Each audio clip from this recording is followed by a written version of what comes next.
Good evening and welcome to the March Supper Club. We are so glad to continue our series on faith in the 21st century, opportunities and challenges for the church. This month, on the eve of Ash Wednesday and the start of Lent, we are focusing on the topic of death and dying well. We've been using TED Talks each month, and people have really responded well to those.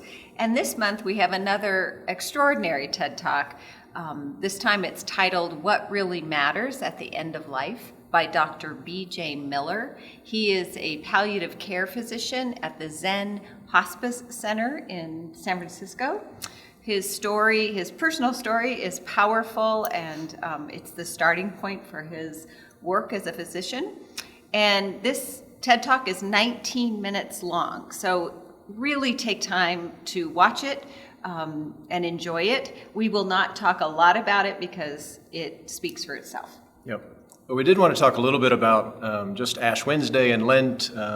So when we're videoing, this is Shrove Tuesday or Fat Tuesday, depending on your perspective on it. So we'll have our Ash Wednesday service tomorrow. And I got to say, Ash Wednesday is one of my favorite services and one of the favorite days for me, which may seem a little weird because it's a little melancholic or dark. Mm-hmm. But there is, and I know for us, being able to be the one who says, from dust you have come and to dust you shall return, and the ash, and at the end of the night, your thumb is smeared with the ashes of all these souls that are coming forward and acknowledging our mortality. It's right. Powerful. Right. So there's a couple of ways that we can think about especially what Ash Wednesday means, and really the whole Lenten journey as we move toward Jerusalem and toward the cross.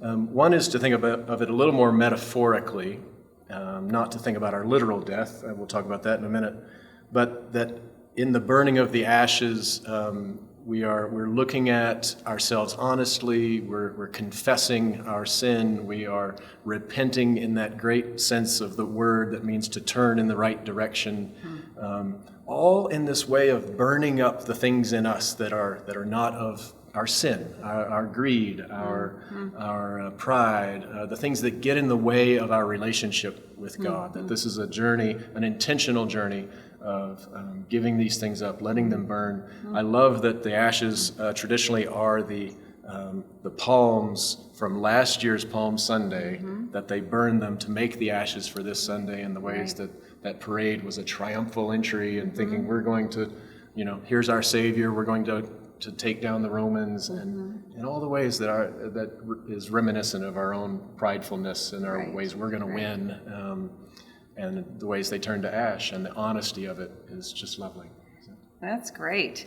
The second way that Lent, I think, is a gift to us, and that what the church liturgy offers us every year is this permission to face our own literal death, our mortality, and it gives us permission to talk about our death is a guarantee. We don't know how that will happen, when it will happen for most of us, but that the challenge is to live not in denial of our death, but in some ways that death is a gift to us in helping us live lives that are rich and present, and that our well-being is a choice that we make in light of the reality of our death. And so that's not a heavy, dark thing, but in some ways it's life-giving. It gives an urgency to life, and then as part of that appreciation, if it's limited, then we're going to be more awake to it. It's always this invitation to wake up to our life. So it's really about life.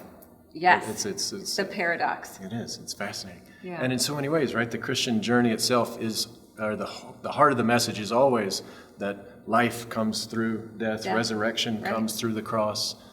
There's no other path. This is the way. There is no joy without suffering, and vice versa.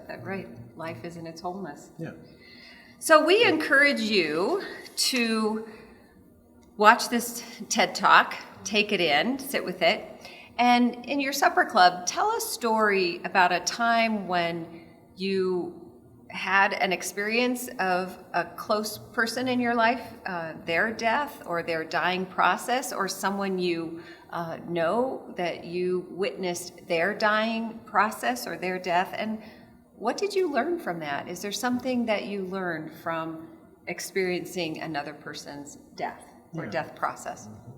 And then just a second kind of conversation topic to have is around just thinking about what we can take from how we can live given the realities of that we will die. Just what are the ways what's the wisdom that we can share around the dinner circle?